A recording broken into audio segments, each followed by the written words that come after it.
With this wig, you'll be able to wear it and sew it down without the glue touching your head.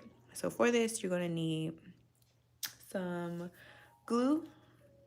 I'm using just regular Salon Pro hair bonding glue, so you're going to need that. You're going to need some 𝗏𝗵𝗵𝗶 freeze spray. You're going to need some thread and needle, a comb,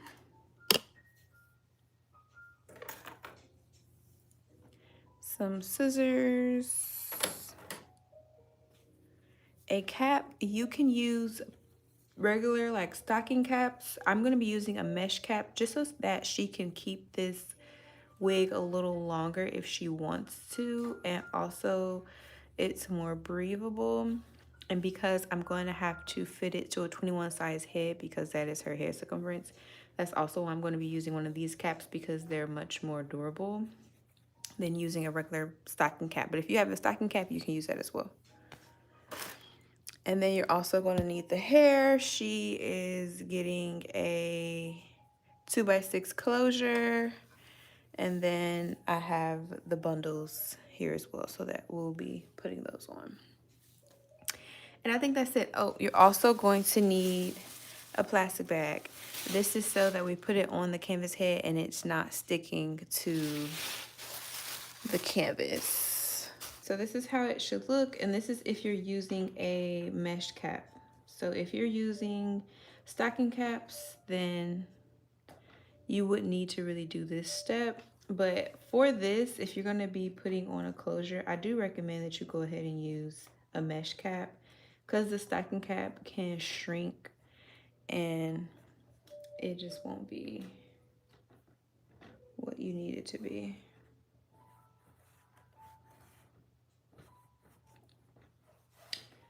Okay, perfect. So we're going to go ahead and sew this down, and then we're going to attach the closure on after we finish sewing. So I'm going to grab our thread.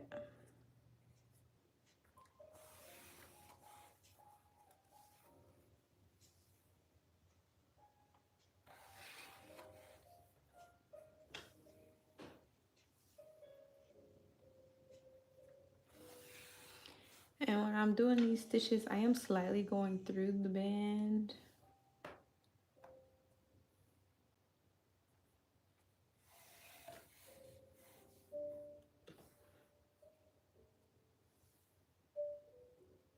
Just to secure the stitch and make sure it's going to create a new seam. So like if you're just joining right now, we are removing that excess space in the cap, moving it to the top before I get ready to sew on the closure. And that is because she is a 21 head circumference.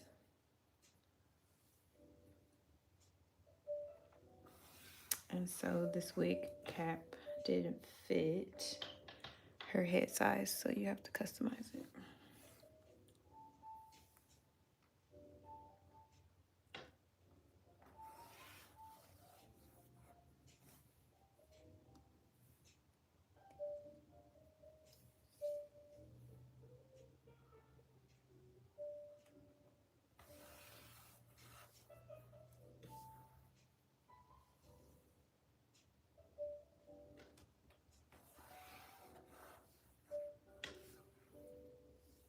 All right, now that we are reaching the end, I'm gonna go sew that down. And then we'll be all set. Like I said, I'm gonna go in and cut this in half as well. And this process also will speed up her install time. So instead of her having to sit in the chair all day to get each track glued on individually to her head and struggle trying to take it all out, she'll be able to literally just remove everything in one unit and she'll be able to keep this. So it's good for the client, and it's also good for the stylist, like if you're the person offering this service. Or if you're doing it yourself, then it's like just a much quicker process.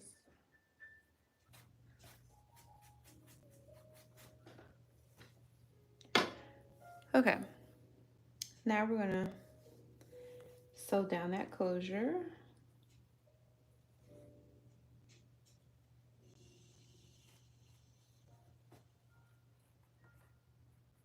And you want it just a little bit above.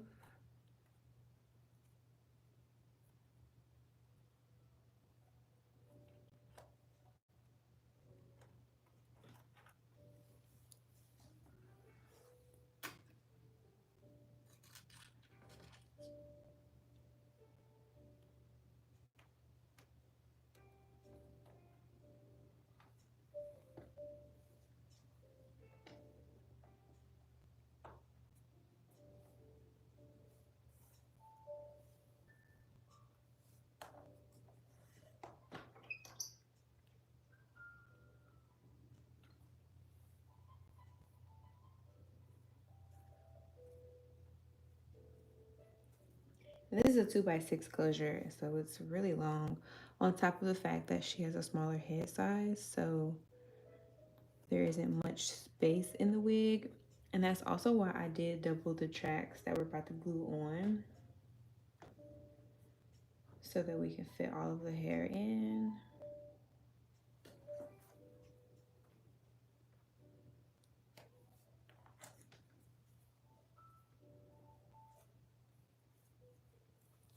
So her part won't go back this far. I will definitely stop it a little higher up, and then the rest of this hair we're just gonna hot comb to the back. So if you're here for the styling process, you'll see all of that. And to sew down, I am going through the cap. This is the only part of the wig that's going to be sewn, and this is probably more of the more time consuming part. So if you were doing this on somebody's actual head, then you would just sew the closure onto their hair, and then you start to glue the tracks on. But again, we want this to be something that's going to be easy for her to take down. Also, we want it to be more protective, so we're making the wig into a full unit with glue, and then I'll sew it down on her head at the appointment.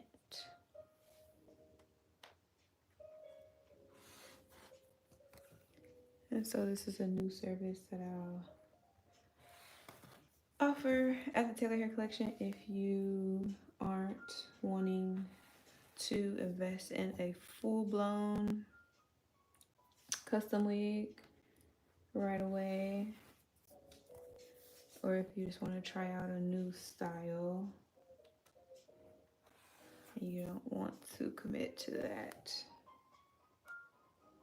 right away, then a quick weave or a quick wig in this case is like the perfect thing, because you can change it up.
And I'm just braiding this out the way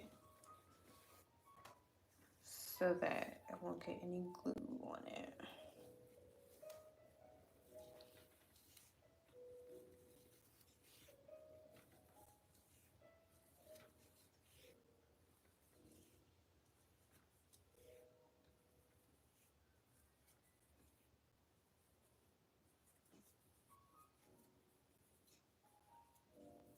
This is what it's looking like so far. 2x6 closure on a 21 size wig head. And we're going to be installing this on my client. So now that all of that is done, we're going to take it off the wig head. I'm going to cut out this part of the cap up underneath.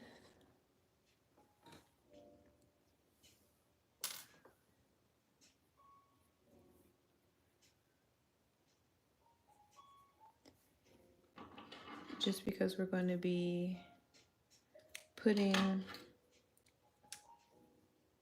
the plastic up under there now.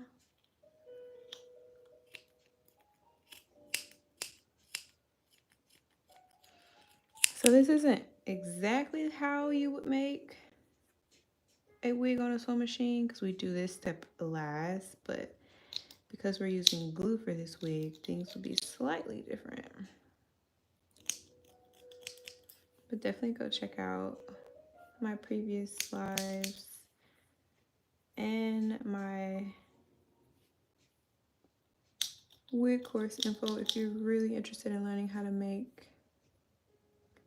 a wig on a sewing machine.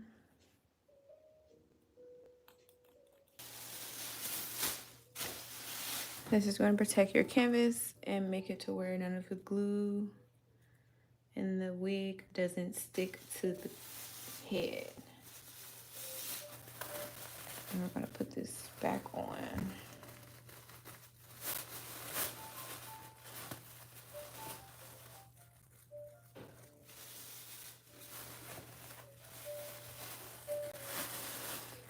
Get it situated.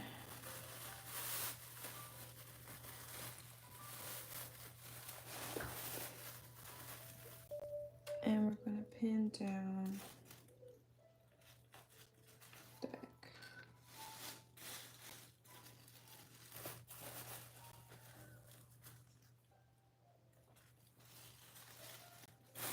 I did double these wefts so that we can make sure everything fits into this wig.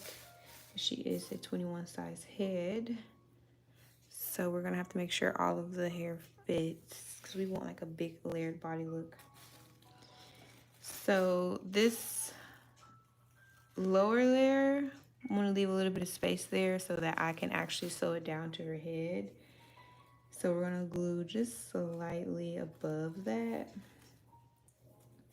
I'm probably like on this line.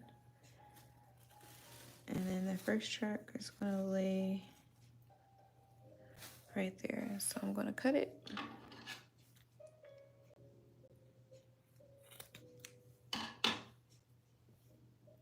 In between gluing, I'm also gonna be spraying the 𝗪𝗪𝗏.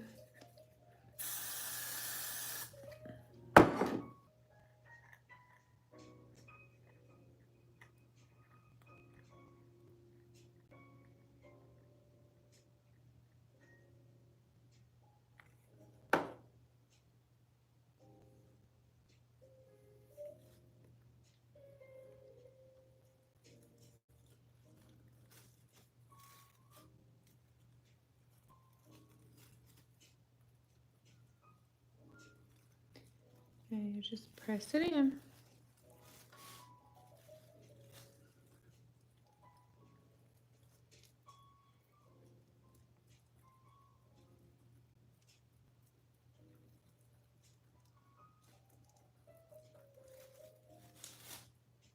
And so this way, like I said, she'll be able to keep this, and it's a great alternative to a regular quick weave where the glue is going to be on your head versus it being on a cap.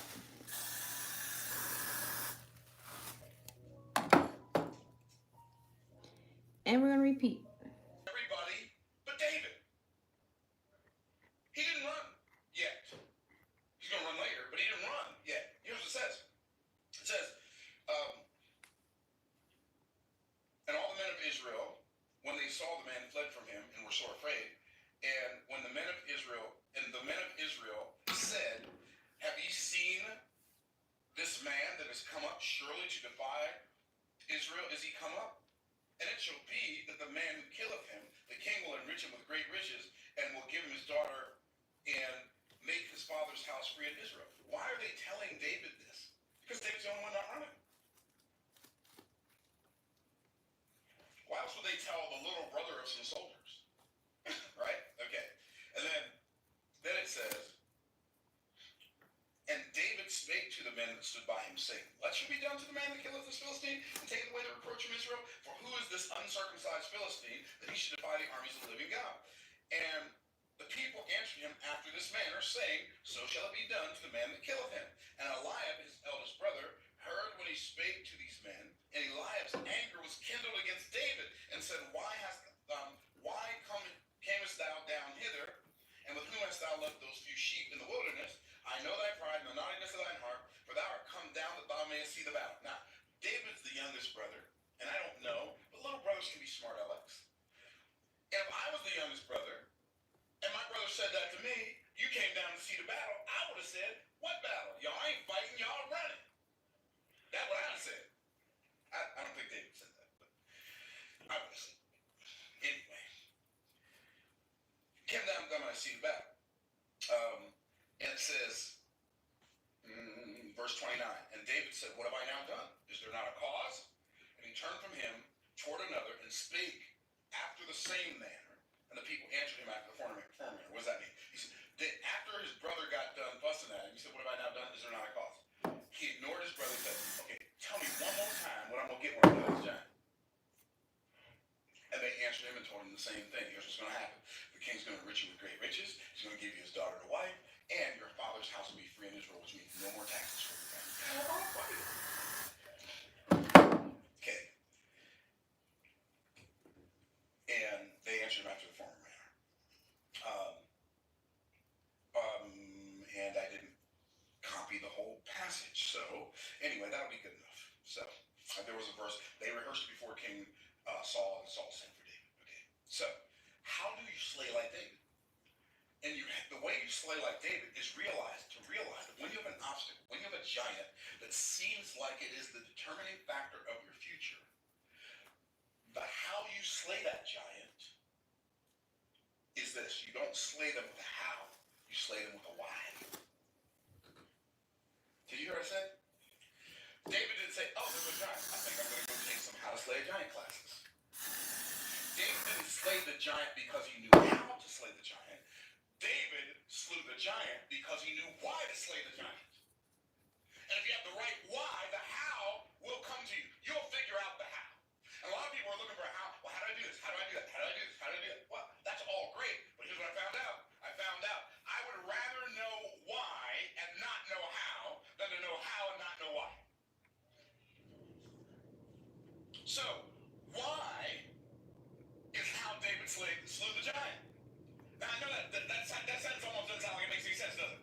Why is how David slew the giant? Why is how you'll slay your giants? And maybe your giant's a financial giant, and maybe your giant's a relational giant, and maybe your giant is a physical giant, and maybe your giant is a business giant, or an emotional giant, or a psychological giant, or whatever your giant is, or a political giant, whatever your giant is, the knowing why is more valuable than knowing how.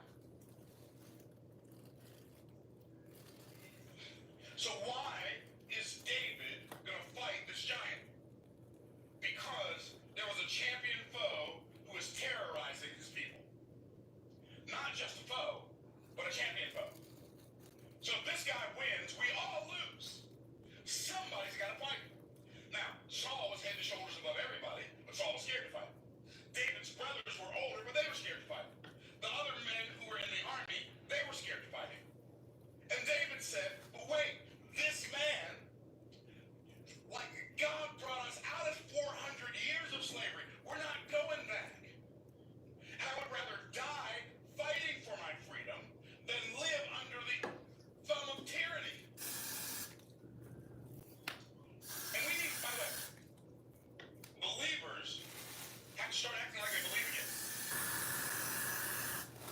We have to start acting like we believe that our loyalty to God and our relationship with Him is greater than our loyalty to any people group, and greater than our loyalty to any race, any political agendas, any religious agendas, any educational affiliations. We have to make sure that our relationship with Christ is paramount.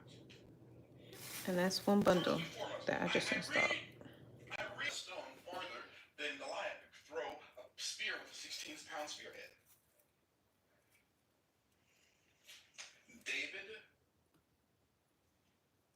did not trade in his fighting techniques. He stayed consistent in his fighting technique. He said, I'm going to dance with the one that brung me. I'm going to use what I've been using my whole life. And I'm telling you that if you will adopt these whys, I know you're fit. These are difficult times. But if you will have these whys as your foundation. I cannot believe my stomach is growling like this. Because how do you slay like David? You don't slay David with that. I mean, you don't slay like David with a how. You slay like David. Get an orange after I finish this. Let the word of God become your why. I hope this video blesses you. Stay blessed by the best, and I look forward to seeing you on the next video by the grace of God. Bye for now.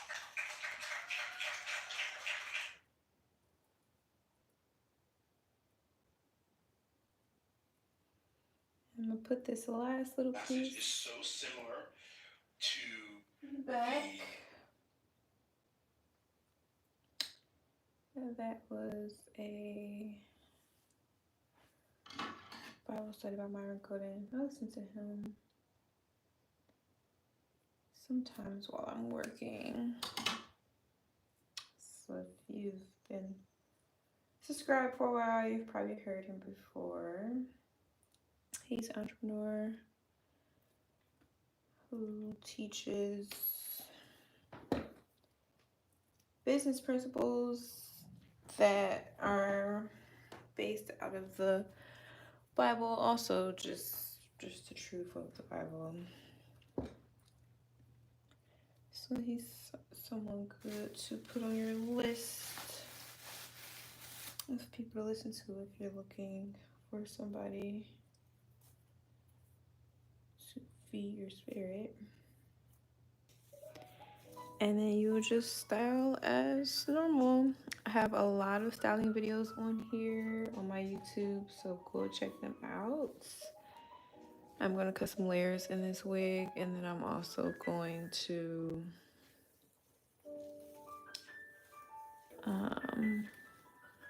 cut layers, and then I'm going to put some like big barrel curls in.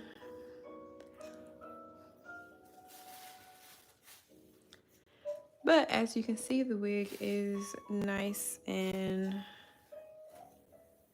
secure. None of the tracks slipped when we were combing. You still also want to be careful. We're going to let this sit and dry before styling it, but that's it.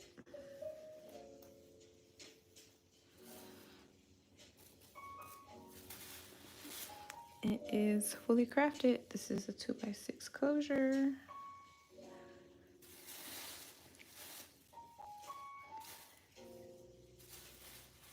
And we sized the wig cap today for her head. We installed 3 bundles and a closure. And yeah, I'm gonna let this dry. And we'll style it at a later date. Make sure you are subscribed. Check out 𝘃𝗏𝗏𝗏collection.com for custom wigs and quality hair. And for wig classes if you want to learn how to make a wig on a sewing machine. And I'll catch you guys next time. Thanks for watching.